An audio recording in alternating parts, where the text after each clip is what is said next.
sobrang ganda. Guys, kung naghanap kayo ng pang OOTD sa inyong mga gala, sa inyong mga dates, eto na yun guys. Guys, ito nga pala yung Chinese collar long sleeve na napakaganda at babagay sa kahit na anong okasyon. Mapa-summer man, mapa-casual, mapa-formal guys. Sobrang ganda nito guys, isuot sa mga ganong okasyon at talagang mag-fit siya. Napaka-versatile ng long sleeve na to.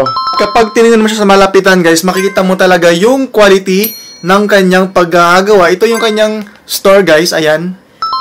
Kung ano yung size nyo guys, yun din po yung kukunin nyo kasi Asian size po siya guys. Sakto lang po sa atin yung size nito, ano po yung size ng mga t-shirt nyo. Ayan, sobrang ganda guys. May pagka-see-through siya guys. Sobrang ganda. Ito nga pala yung color white guys at meron itong 9 colors na available dyan sa ating Yellow Basket.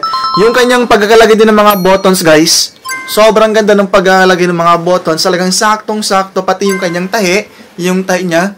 Yan, napakaganda. Hindi yan siya lukot-lukot guys ha. Textured talaga siya. Yan yung kanyang texture. Ayan. Sobrang ganda. May bulsa din siya dito. Ayan. Sobrang ganda niya guys.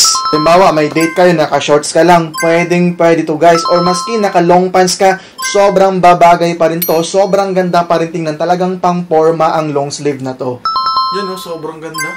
Yan, maski naka-shorts ka guys, o kaya naka-pants ka dito, naka-long pants. Sobrang ganda guys. Tsaka guys, may pagka-see-through siya. May pagka-see-through yung ano na to. Tapos, ano siya, textured. Textured yung kanyang tela. Yan guys, so textured yan siya. Kaya napakaganda niya talaga tingnan. Kaya pwede siya pang summer, pwede siya sa mga casual occasion, sa mga formal occasion, pwede siya guys. Napaka-versatile ng long sleeve na to.